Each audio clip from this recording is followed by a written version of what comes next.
আসসালামু আলাইকুম রহমতুল্লাহ।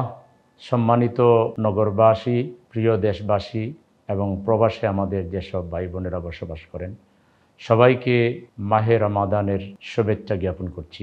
আজকে মাহে রমাদানের ১৬তম রোজা অতিবাহিত করে আমরা ১৭তম রোজার সেহরি খাবো ইনশাআল্লাহ। আমরা মহান মাবুদের শুকরিয়া আদায় করছি, যিনি আমাদেরকে মাহে রমাদান পাওয়ার তৌফিক দিয়েছেন এবং এই মাহে রমাদানে যাতে আমরা ঈমান এবং ইহতিসাবের সাথে রোজা রেখে আমাদের পিছনের জীবনের সমস্ত গুনাহ মাফ করিয়ে নিতে পারি, আল্লাহ যেন সে তৌফিক দান করেন।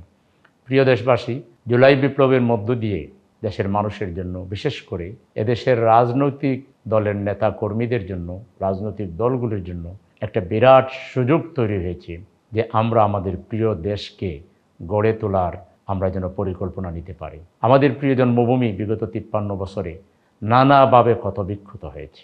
অসৎ, অযোগ্য, দুর্নীতিবাজ নেতৃত্বের কারণে গোটা জাতি অনেক অনেক পিছিয়ে পড়েছে। আমাদের মধ্যে আজকে পারস্পরিক সম্মানবোধ নেই, শ্রদ্ধাবোধ নেই। এই দেশটা এমন একটা পর্যায়ে চলে গিয়েছে, অর্থনৈতিকভাবে, রাজনৈতিকভাবে, সামাজিকভাবে এবং নৈতিক দিক থেকে আমরা আমাদের এই সমাজ যেন ভেঙে পড়েছে। এই অবস্থায় আমাদের তরুণেরা যে বিপ্লব সাধন করেছে জনগণকে সাথে নিয়ে, এই বিপ্লবের প্রতি সম্মান দেখিয়ে যে সুযোগটা আমাদের হাতে এসেছে, এই সুযোগটাকে আমাদের পুরোপুরি কাজে লাগানো দরকার। আমার মনে হয় রাজনৈতিক দলগুলোকে যে কোনো ব্যাপারে তাড়াহুড়া নীতি পরিহার করে ধীর স্থিরভাবে ঠান্ডা মাথায় কী করলে দেশের ভবিষ্যতের জন্য ভালো হবে, আমাদের আগামী প্রজন্ম ভালো থাকবে, দেশের শিক্ষাঙ্গনে আর কোনো গেস্ট রুম এবং টর্চার রুম হবে না, দেশের শিক্ষাঙ্গনগুলোতে আর কোনো মেধাহীন নেতৃত্ব কিংবা অছাত্ররা হলে জায়গা করে নেবে না, টেন্ডারবাজ, চাঁদাবাজরা হলগুলোতে অবস্থান নিতে পারবে না।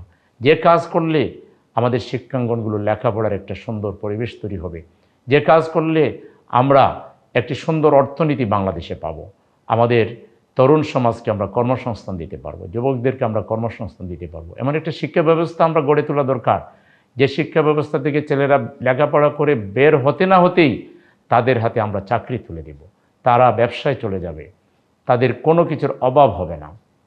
এরকম একটা সুন্দর রাজনীতি এখানে কায়েম হবে যে পার্লামেন্টে প্রত্যেকটা দলের সদস্য ডিবেট করবে ওপেনলি, কোথায় অসঙ্গতি, কোথায় ত্রুটি তারা চোখে আঙ্গুল দিয়ে দেখিয়ে দিবে, কিন্তু তার দিকে কেউ চোখ রাঙাবে না। দেশের যে কোনো একটা সাধারণ নাগরিক যে কোনো জায়গা থেকে রাজনীতিবিদের সমালোচনা করতে পারবে, রাজনৈতিক দলের সমালোচনা করতে পারবে, কিন্তু তার দিকে কেউ চোখ রাঙাতে পারবে না। সবাই মিলে আমাদের এই প্রিয় দেশকে আমরা গড়ে তুলব, দল, মত, জাতি, ধর্ম নির্বিশেষে। প্রত্যেকটা রাজনৈতিক দলের নেতাকর্মী এবং সর্বসাধারণের প্রতিও আমাদের আহ্বান থাকবে যে আজকে আমরা এই দেশটাকে নিয়ে আমরা সবাই যেন পজিটিভলি ভাবি, যে মৌলিক সংস্কারগুলো দরকার সেই সংস্কারগুলো করার ক্ষেত্রে এই সরকারকে সহযোগিতা করে যদি আমরা সফল করতে পারি এবং এই সরকার যদি সফলভাবে বিদায় নেয়, তাহলে এই সফলতার পথ ধরেই বাংলাদেশে চূড়ান্ত সফলতা আমরা যেটা করতে চাই সেটা আমরা নিশ্চিত করতে পারবো। সেই জন্য মৌলিক সংস্কারগুলোর ব্যাপারে সবাই যাতে আমরা একমত হতে পারি এবং সংস্কার শেষে অতি দ্রুত যাতে দেশে নির্বাচন অনুষ্ঠিত হয় এবং আমরা যুবকরা সহ দেশের আবাল বৃদ্ধ বনিতা আমরা ভোট দেওয়ার জন্য যে উন্মুখ হয়ে আছি, আমরা আমাদের সে ভোটিং রাইটটা যেন প্রয়োগ করতে পারি এবং সঠিক নেতৃত্ব যেন আমরা নির্বাচন করতে পারি। বাংলাদেশের এখন প্রধান সমস্যা হলো দুর্নীতি, বাংলাদেশের প্রধান সমস্যা হলো এখন চাঁদাবাজি, টেন্ডারবাজি, বাংলাদেশের প্রধান সমস্যা হলো খুন, সন্ত্রাস, ধর্ষণ, অশ্লীলতা, ব্যয়াপনা। এইটা বন্ধ করতে পারবে কোন রাজনৈতিক দল? কোন রাজনৈতিক দল বিগত ৫৩ বছরও কেনাবেচার শিকার হয়নি? কোন রাজনৈতিক দল বিকল্প ইসলামিক অর্থনৈতিক পদ্ধতি চালু করতে পেরেছে, শোষণের হাতিয়ার সুদের বিপরীতে ইসলামিক কনসেপ্ট নিয়ে কাজ করতে পেরেছে? কোন রাজনৈতিক দল তাদের দলীয় টোটাল কার্যক্রমের মধ্যে কোনো বিশৃঙ্খলা নাই, কোনো ধরনের মারামারি নেই, কাটাকাটি নেই, খাবার নিয়ে বসা নিয়ে? কোন রাজনৈতিক দল আর্তমানবতার সেবায় সবচেয়ে বেশি নিবেদিত প্রাণ হয়ে কাজ করছে?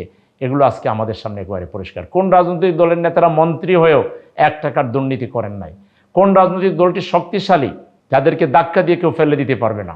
বাংলাদেশে আমরা অনেক রাজনৈতিক দল দেখেছি যাদেরকে জনগণ ভোট দিয়েছে, কিন্তু তারা টিকতে পারে না, তাদেরকে ধাক্কা দিয়ে ফেলে দেওয়া হয়েছে। কিন্তু এদেশে একটি ইসলামী শক্তি রাজনৈতিক দল জামায়াতে ইসলামী ৫৩ বছরে বিভিন্ন অপশক্তির বিরুদ্ধে, বিশেষ করে গত ১৫.৫ বছরে যে দুঃশাসন, এই দুঃশাসনের বিরুদ্ধে তৌহিদি জনতার সমর্থন নিয়ে, দেশবাসীর সমর্থন নিয়ে, দেশপ্রেমিক নাগরিকদের সমর্থন নিয়ে যেভাবে রুখে দাঁড়িয়েছিল, তাতে বোঝা যায় যে এটি একটি শক্তিশালী রাজনৈতিক দল আল্লাহর ইচ্ছায়। সেই রাজনৈতিক দলকে যদি আমরা সকলে মিলে সহযোগিতা করে এগিয়ে নিয়ে যেতে পারি, ইনশাআল্লাহ আগামী দিনের বাংলাদেশ আমাদের সকলের মুক্তির বাংলাদেশ হবে, আমাদের সকলের শান্তির এবং মুক্তির গ্যারান্টি হবে ইনশাআল্লাহ। সেই বাংলাদেশের প্রত্যাশায় আমরা দেশবাসী সকলে ঐক্যবদ্ধভাবে কাজ করে যাব। মহান আল্লাহ আমাদের সকলকে তৌফিক দান করুন।